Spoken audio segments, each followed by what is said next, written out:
अच्छे नहीं हैं। याद रखिएगा, हुसैनियों के लिए हालात हमेशा ऐसे ही रहते हैं। हुसैनियों के हालात करबला के बाद से लेकर आज तक हर जमाने में ऐसे ही रहे हैं। हुसैनी वक्त का इंतजार नहीं करते हैं। हुसैनी वो हैं जो जमाने के साथ नहीं चलते हैं, जमाना उनके पीछे पीछे चलता है। वो जमाने के इंतजार में नहीं रहते। हालात अच्छे आएंगे तब कदम बढ़ाएंगे। अल्लाह अकबर। नामूस रिसालत का मसला आया, हमारे बुजुर्गों ने जवानों के जोश को ठंडा करके बिठा दिया। नहीं मेरे अजीजों, नाम आ जाएगा। मैं कहता हूं मेरी कौम के जवानों, नाम आता है, एक बार नहीं 1000 बार आ जाए फिर भी कहेंगे है कौले मोहम्मद कौले खुदा। फरमान न बदला जाएगा, बदलेगा जमाना लाख मगर कुरान न बदला जाएगा। कितनी बार नाम आ जाए, इसलिए कि ये इज्जत अल्लाह ने हमें। तकबीर, नारे रिसालत, मुफ्ती अशरफ जिलानी अजहरी साहब किबला। हालात आज हमारी निगाहों के सामने हैं। हमारे अंदर डर और खौफ पैदा किया जा रहा है। याद रखिए जवानों, ये डर और खौफ अपने सीने से निकाल दीजिए। अल्लाह का कुरान कहता है, इदा जा अजलुहुम ला यस्तअखिरून साअतन वला यस्तक़दिमून। अल्लाह ने तुम्हारी मौत का वक्त मुकर्रर कर दिया है। ना एक लम्हा पहले आएगी, ना एक लम्हा बाद में आएगी। फिर ये डर कैसा है, फिर ये खौफ कैसा है, ये कांपना कैसा है। आप जानते हैं हुसैनियत किसका नाम है दुनिया में कोई ऐसा बाप। 56 साल के हुसैन करबला की सरजमीन पर हैं। 18 साल का अली अकबर उनकी निगाहों के सामने शहीद किया जा रहा है, मगर फिर भी अल्लाह का शुक्र अदा कर रही है। 19 साल के जवान कासिम की लाश पर घोड़े दौड़ रहे हैं, फिर भी अल्लाह का शुक्र अदा कर रहे हैं। अब्बास के बाजू काटे जा रहे हैं। जितने शहीद होने वाले थे होते रहे, मगर जब अब्बास जमीन पर गिरे थे, अल्लाह अकबर, हुसैन को पुकारा था। मेरे आका हुसैन ने जाके कहा था, अल आना इन कसरा ज़हरी। भाई अब्बास के लिए कहा था, अब मेरे बाजू टूट गई है, अब मेरी कमर टूट गई है। भाई की मोहब्बत का अल्लाह अकबर इतना हाल था, लेकिन उसके बावजूद क्या हुआ, कदम पीछे हटा दिया, यजीद की हाँ में हाँ मिला दी, यजीद के हाथों में हाथ दे दिया। नहीं, हुसैन तन्हा रहे।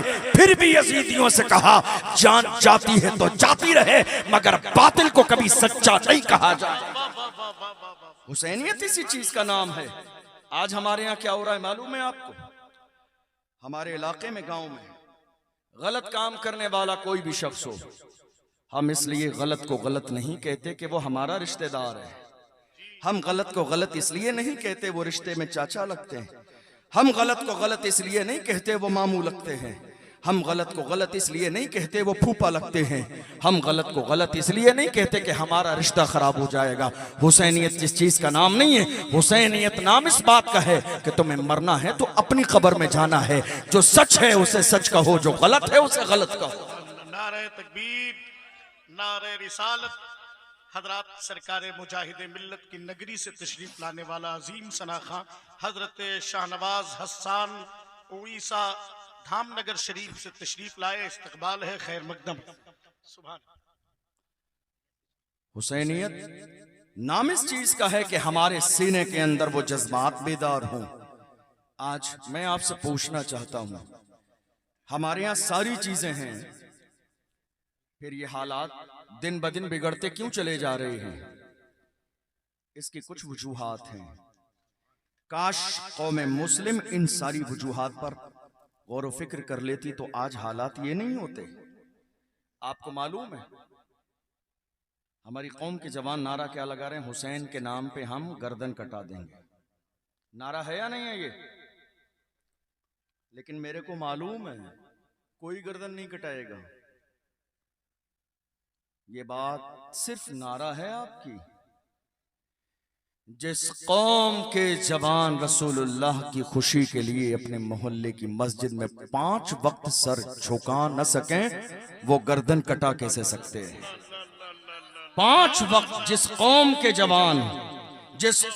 जवान रसूलुल्लाह के हुक्म पर हुजूर के लिए, मेरे नबी ने फरमाया कुर्रतु आइनी फिस्सलाह, नमाज में मेरी आंखों की ठंडक है। जिस कौम के जवान 5 वक्त रसूलुल्लाह के हुक्म पर मस्जिद में सर झुका न सकें, वह रसूलुल्लाह के नाम पे गर्दन कैसे कटा सकते हैं? तुमने देखा नहीं रसूलुल्लाह के दीवाने कैसे होते हैं? हमने देखा पिछले साल फलस्तीन की सरजमीन पर, हमने देखा जब बमबारी की गई थी, मस्जिदें गिरा दी गई थी, बिल्डिंगें गिरा दी गई थी, मलबे के ढेर पड़े थे, मस्जिद के मीनारें और इमारतें तोड़ दी गई थी। फलस्तीन के जवानों ने मलबे के ढेर पर भी तरावी पड़ी है, फलस्तीन के जवानों ने मलबे के ढेर पर भी सजदे किए हैं। और हालत ये थी, फलस्तीन के जवानों के सामने, किसी के सामने माँ का जनाजा, किसी के सामने बाप का जनाजा, किसी के सामने बेटी का जनाजा, किसी के सामने भाई का जनाजा, वो सजदा करते थे और कहते थे न मस्जिद में न बैतुल्लाह की दीवारों के साए में नमाज इश्क अदा होती है, तलवारों के साए में। नारे तकबीर, नारे रिसालत, मसलके आला हजरत। वाह वाह। हम हुसैनी हैं, हम जबान से तो हुसैनी हैं, जरा किरदार बताइए हुसैनियों का किरदार क्या है? आपको मालूम है आज 8 मुहर्रम, 7 मुहर्रम, 9 मुहर्रम और 10 मुहर्रम की जब तारीख आती है तो मेरी कौम की बेटियों के पर्दे खत्म हो जाते हैं, मेरी बेटियां बेपर्दा हो जाती हैं। जरा अपने सीने पे हाथ रख के सोचें, ज़ैनब ने पर्दा नहीं छोड़ा करबला में। पैगाम हुसैन क्या है? ज़ैनब ने पर्दा नहीं छोड़ा, और ज़ैनब जैसी बहन न हुई है, न कयामत तक हो सकती है। ज़ैनब लोग पूछते हैं हजरत मेरे बेटी हुई है, नाम क्या रखो? मैंने कहा नादान गौर न कर, ज़ैनब रख दे। ऐसी वफादार बहन तारीख में न हुई है, न कयामत तक हो सकती है, जिसने सफर की तकलीफें बर्दाश्त की है मगर हुसैन को तन्हा नहीं छोड़ा। बहुत अच्छे मुफ्ती साहब, वाह वाह वाह वाह वाह। देखो करबला में आज मुहर्रम की 9 तारीख आएगी, देख लेना हमारी बहनें मेकअप करने के बाद रोडों पे नजर आएंगी ताजिए के साथ। खुदा के लिए हाथ जोड़ के कहता हूं, कुछ तो रहम कीजिए रसूलुल्लाह की इस उम्मत पर। दुनिया कौम मुस्लिम का जनाजा निकालने के लिए खड़ी है, लोग हमारी इज्जत का तमाशा बनाने में लगे हैं। हम हिजाब के लिए लड़ रहे हैं, हम पर्दे के लिए लड़ रहे हैं। हमारी लड़ाई हिजाब और पर्दे के लिए है। जिस हिजाब और पर्दे के लिए हजरत उम्मे रुबाब ने तकलीफें बर्दाश्त की, जिस पर्दे के लिए हजरत शहरबानों ने धूप की मशक्कत बर्दाश्त की, जिस पर्दे के लिए, जिस हया के लिए ज़ैनब ने अपने लालों को करबला में शहीद किया, उन्हीं की शहादत के दिन देख लो मेरी बहनें बेपर्दा आपको रोडों पे नजर आएंगी। क्या यही हुसैनियत है? कौन है ये औरतें? ये हमारी बेटियां हैं, ये हमारी बहनें हैं, ये हमारी माएँ हैं। कौन है जिम्मेदार? याद रखिएगा, अगर आज आपकी बेटी, आपकी बहनें बेपर्दा हो गईं तो कल कयामत के दिन जवाब आपको देना, कल कयामत के दिन जवाब आपको देना पड़ेगा। मेरी माँ यहाँ बैठी हैं, मैं कहता हूँ देखिए इतनी मशक्कत के दौर से गुजरी हुसैन के घर की औरतें, मगर फिर भी पर्दा न छोड़ा। आज हम सिर्फ ताजिया देखने के नाम पर बेपर्दा हो जाएं, अपने सर से दुपट्टा हटा दें, हम ये भूल जाएं कि हम हुसैन के गुलाम हैं, हम ये भूल जाएं कि हम कनीज़े फातिमा हैं, हम ये भूल जाएं कि हमारे गले में रसूलुल्लाह की गुलामी का पट्टा पड़ा हुआ है, हम ये भूल जाएं कि हमें मरना भी है, हम ये भूल जाएं कि कल क़यामत के दिन हमें जवाब देना है। नहीं मेरे अजीजों, कोशिश करो कि आने वाले मुहर्रम में न तुम्हारी बेटी बेपर्दा हो, न तुम्हारी बहन बेपर्दा हो, न तुम्हारी अजीज व अकारिब बेपर्दा हो। यह तुम्हारी जिम्मेदारी है, तुम मर्द हो, अल्लाह ने हाकिम तुम्हें बनाया है। और रिजालो कव्वामूना अलन निसा का ताज तुम्हारे सर पे है, जिम्मेदारी तुम्हारी है। अगर तुम्हारी बेटी मुहर्रम के दिन बेपर्दा होती है तो कल क़यामत के दिन जवाब आपको देना है। नारे तकबीर, नारे रिसालत, आमदे ताजदारे मसौली शरीफ, गुले गुलजारे इस्माइलियत, इस्माइली दूल्हा सरकार हस्साने मिल्लत। आप लोग कहीं देखिए, देखिए सरकार तशरीफ लाएंगे, आप लोग यहीं बैठिए, अभी हजरत की तकरीर सुनिए। सरकार आएंगे मिंबर पर, इंशाअल्लाह आपको जियारत करनी है। बैठिए आप, तकरीर सुने आप। बहुत लंबा सफर करके सरकार तशरीफ लाए हैं। कल इंदौर में थे, बाई कार सफर करके आए हैं। तो हजरत अभी घर जा रहे हैं क़यामगाह पर, फिर आप आए तशरीफ लाएंगे, इंशाअल्लाह आपको ज़ियारत करनी। पैगाम करबला का आज हमारी निगाहों के सामने नहीं है, वरना हमारी निगाहों के सामने करबला का जब तक पैगाम था हमारे हालात ये नहीं थे। याद रखिएगा, आज जरूरत इस बात की है कि हमें बदलना पड़ेगा। आप जानते हैं, जहां 4 लोग बैठेंगे हमारे मुहर्रम का, और मुहर्रम में शरीयत के खिलाफ कामों की जब बात चलेगी तो हमारी कौम सारा सेहरा उलमा के सर बांध देते हैं कि उलमा इकराम तवज्जो नहीं देते। याद रखिएगा, कौम के हालात को बेहतर करना ये सिर्फ उलमा की जिम्मेदारी नहीं है। आप जानते हैं, उलमा से ज्यादा बड़ा दिल और जिगर किसी के पास नहीं है। ये उलमा हैं जो वालिद भी अगर शरीयत की मुखालिफत करता हो तो मिंबर पे खड़े होकर ऐलान कर देते हैं। ये सिर्फ उलमा का जिगर है कि इस बात की परवाह नहीं करते इमामत रहेगी छूट जाएगी, इस बात की परवाह नहीं करते कौन राजी होगा कौन नाराज होगा, वो अलल ऐलान मसलक आला हजरत के फरोग के लिए मिंबर पे ऐलान करते हैं। मगर हमारी कौम से बुराई इसलिए खत्म नहीं होती कि पूरी कौम मुस्लिम एकजुट होकर मस्जिद के इमाम के साथ खड़ी नहीं होती है। वो सोचती है इमाम साहब की जिम्मेदारी है, वो बुराई को रोक लेंगे। जब पूरी कौम मिलकर उलमा के साथ खड़ी होती थी तो आज हालत ये नहीं थी। आपने देखा नहीं हमारा हाल आज के जमाने में क्या हो गया। पूरे इलाके में कोई एक बंदा सूद लेने वाला है। इमाम साहब की दावत आई, नए नए इमाम साहब जानते नहीं थे, इमाम साहब धोखे में चले गए दावत खाने के लिए। हालांकि पूरी कौम ने दावत खा ली, लेकिन मस्जिद का इमाम चला गया तो पूरे इलाके में मीटिंग शुरू हो जाएगी कि मस्जिद के इमाम ने सूद वाले के यहाँ खाना खा लिया। बताओ मुझे, ये है या नहीं हमारे यहाँ? पूरी कौम ने खाना खा लिया, किसी को कोई एतराज नहीं। पूरी कौम सूद वाले के यहाँ चली गई, किसी को कोई एतराज नहीं। पूरी कौम सूद वालों से, सट्टा लगाने वालों से ताल्लुक और रिश्ता रखती है, किसी को कोई एतराज नहीं। मस्जिद का इमाम नादानी की बुनियाद पर नया इमाम चला जाए तो देख लो उसके खिलाफ मीटिंग हो रही है, नहीं साहब इमाम को निकाला जाएगा। मैं कहता हूँ इमाम से पहले आपकी जिम्मेदारी थी, पूरी कौम की जिम्मेदारी है। कौम में अगर कोई सूद लेता है, शराब पीता है, जिना करता है, पूरी कौम मिलकर ऐलानिया तौर पर अपनी कौम से उसका बाइकाट कर दीजिए। ऐलानिया पहले तुम्हारी जिम्मेदारी है, बाद में मस्जिद के इमाम की जिम्मेदारी है। ये पहले कौम की जिम्मेदारी है।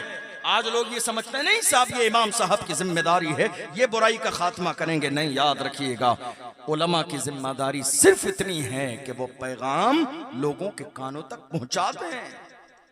अमल करना ये आपकी जिम्मेदारी है। आज हालत ये है, हमारी कौम कहां जा रही है। आपको याद होगा 1-1.5 साल पहले की बात है, कर्नाटका की सरजमीन पर हमारी एक बहन मुस्कान को कॉलेज से बाहर निकाल दिया गया। आपके जहन में है ये बात? किस बुनियाद पर? हिजाब के नाम पर। क्या कहा? हिजाब लगाना है तो पढ़ने नहीं दिया जाएगा, हिजाब लगाना है तो आपको यहाँ एग्जाम देना नहीं दिया जाएगा। मगर अल्लाह सलामत रखे उसके वालिदैन को तरबियत कैसी की कि मुस्कान ने कहा था एग्जाम छोड़ना गवारा है, पर्दा छोड़ना गवारा नहीं है। डिग्री छोड़ना गवारा है मगर पर्दा छोड़ना गवारा नहीं है। अगर डिग्री न मिलेगी तो कयामत के दिन जवाब न देना है। पर्दा छोड़ दिया तो खातून जन्नत को कौन सा चेहरा दिखाऊं। अल्लाह अल्लाह अल्लाह। उस जमाने में पूरी कौम मुस्लिम के सर शर्म से झुके हुए थे। जानते हैं क्यों? इसलिए कि हमारे पास ऐसा कोई कॉलेज नहीं था कि हम मुस्कान को लाके पर्दे वाले कॉलेज में पढ़ने के लिए मौका दे देते। हमारे पास कोई ऐसा स्कूल नहीं था। पूरे मुल्क में ये नारा लगाया गया 1 साल नहीं गुजरेगी हम मुस्कान के लिए और मुस्कान जैसी हजारों बेटियों के लिए स्कूल और कॉलेज बना के तैयार कर देंगे। मुझे बताएं 1.5 साल का जमाना गुजर गया है, बना कोई स्कूल नहीं, बना कोई कॉलेज नहीं। कौम मुस्लिम आज जो करना चाहिए वो करने के लिए राजी नहीं है। आपको मालूम है, मैं ये नहीं कहता हूं जलसे न कराइए, जलसे कराइए, लेकिन जलसे कराने का अंदाज ये भी हो सकता है कि जिस गांव में 10 जलसे होते हैं मिलकर उस सारे जलसों को एक बड़ा जलसा भी कराया जा सकता है। इसलिए कि मेरी कौम को आज के जमाने में जरूरत कॉलेज की है, मेरी कौम को आज के जमाने में जरूरत हॉस्पिटल की है, मेरी कौम को आज के जमाने में जरूरत बाज़ाब्ता जो है यूनिवर्सिटी की है, ताकि मेरी बेटियां मुर्तद न हो। तुमने देखा नहीं कितनी बेटियां मिक्स एजुकेशन लड़कों के साथ पढ़ते पढ़ते किसी गैर की मोहब्बत में बाज़ाब्ता चली गई, उनसे शादी कर ली गई, बाज़ाब्ता उनका ईमान छीन लिया गया। 6 महीने के बाद जब वो हामिला हो गई तो उसे काट कर किसी नाले में बहा दिया गया। क्या था ये, क्या था ये? हमारी लाखों बेटियां मुर्तद हो गई सिर्फ इस बुनियाद पर कि हमने इसके बारे में कभी गौर व फिक्र न किया। याद रखिएगा, ये हर मुसलमान की जिम्मेदारी है। अगर आज हम अपनी बेटियों के बारे में गौर नहीं करेंगे तो कल पूरी कौम से कयामत के दिन पूछा जाएगा कि तुम्हारी बेटी मुर्तद हुई थी, तुमने उसको दीन में लाने के लिए कौन सी कोशिश की थी? है कोई कोशिश? हमारे पास नहीं है, हमारे पास कोई कोशिश नहीं, हमारे पास कोई प्लानिंग नहीं। मैं ऐसी बहुत सारी बेटियों के नाम आपको शुमार करा दूं, अभी उनके घर वालों की इज्जत का ख्याल है, वरना बहुत सारी ऐसी बेटियां हैं जो पिछले साल मुर्तद हुई हैं, जो उससे पहले मुर्तद हुई हैं। मुर्तद का मतलब होता है इस्लाम छोड़ देना। आपको मालूम है बाज़ाब्ता हिंदुस्तान की सरजमीन पर कई तंजीमें बनी हुई हैं, उनकी प्लानिंग यही है कि कौमे मुस्लिम को हम 1400 साल से लेकर आज तक झुका न सके, अब बेटियों की इज्जत पे हमला करो ताकि ये झुक जाए और इस्लाम को बेइज्जत कर दो। मैं कहता हूँ फानूस बन के जिसकी हिफाजत हवा करे, वो शम्मा क्या बुझे जिसे रोशन खुदा करे। इस्लाम की फितरत में कुदरत ने लचक दी है, तुम जितना दबाओगे उतना ही वो उभरेगा। इस्लाम को मिटाने की कोशिश करने वाले, इस्लाम कल भी जिंदाबाद था, इस्लाम आज भी जिंदाबाद है, इस्लाम सुबह कयामत तक जिंदाबाद रहेगा। इसलिए कि इस्लाम को बचाने के लिए खून देने वाले आका हुसैन के घर वाले हैं। हुसैन के घर वालों का खून जाए नहीं जाएगा, ये मुस्तफा के घर वाले हैं जिनकी शान ये है। मेरे नबी ने फरमाया जिसके दिल में अहले बैत की मोहब्बत होगी दुनिया से बाद में जाएगा, अल्लाह उसे जन्नत में ठिकाना पहले दिखा देगा। नारे तकबीर, नारे रिसालत, मोहब्बत अहले बैत, जिक्र इमाम हुसैन। वाह वाह वाह। आज हैरानी की बात यह है जिस कौम की ईमानदारी की मिसालें पेश की जाती थी, आज कौम का लेवल देख लीजिए कितना डाउन हो गया है। आपको मालूम है सबसे ज्यादा नशा आज हमारे यहाँ किया जाता है। कोई ऐसा नशा नहीं है जो हमारे यहाँ नहीं है। हीरोइन हमारे यहाँ यूज की जा रही है, एमडी हमारे यहाँ यूज की जा रही है। ऐसा कोई नशा नहीं है जो हमारे यहाँ नहीं है। जिना के अड्डे हमारे यहाँ खुले हुए हैं। हमारे 18-20 साल के जवान जिना के अड्डों पर रात के अंधेरे में बैठे हुए हैं। ऐसी बहुत सारी चीजें हैं जो आज आपकी निगाहों के भी सामने, हमारी निगाहों के भी सामने हैं। फिर हम इस बात को लेके अफसोस करें कौमे मुस्लिम के हालात बेहतर क्यों नहीं हो रहे हैं, हालात बेहतर क्यों नहीं हो रहे हैं। पहली बात तो ये है, पहली बात जिस कौम के अंदर इत्तेहाद न हो उस कौम के हालात कभी बेहतर नहीं हो सकते। जिस कौम के पास एजुकेशन न हो उस कौम के हालात कभी बेहतर नहीं हो सकते। जिस कौम के जवान अपनी कौम के लिए सीरियस न हो उस कौम के हालात कभी बेहतर नहीं हो सकते। और जिस कौम की मौजूदा मुल्क की सियासत में हिस्सेदारी न हो उस कौम के हालात कभी बेहतर नहीं हो सकते। आपको मालूम है आजादी के बाद इस मुल्क में एक सियासी पार्टी थी, सबने उसी को मान लिया। थोड़े से जमाने में यह बात समझ में आ गई लोगों को कि ताबेदारी कुछ और है, हिस्सेदारी कुछ और है। मगर अफसोस आज 2025 चल रही है, कौमे मुस्लिम को यह बात ताबेदारी और हिस्सेदारी समझ में नहीं आई। हमारे लोग आज भी सियासी तौर पर गुलामी कर रहे हैं। हमारे लोग आज भी सियासी तौर पर दूसरों की दरी बिछा रहे हैं। हमारे लोग आज भी सियासी तौर पर गैरों के फ्लैक्स लगा रहे हैं। हमारे लोग आज भी सियासी तौर पर गैरों के लिए बाज़ाब्ता हाथ बांध के खड़े हैं। हमारे लोग सियासी तौर पर आज भी स्टेज लगाकर नीचे बैठकर गलत बातें सुन के तालियां बजा रहे हैं। आपको अंदाजा भी नहीं, आला हजरत के पीर खाने मारहरा मुतहरा से सैयदुल उलमा ने फरमाया किसी की जय विजय हम क्यों पुकारें, क्या गरज हमको, हमें काफी है सैयद अपना नारा या रसूल अल्लाह।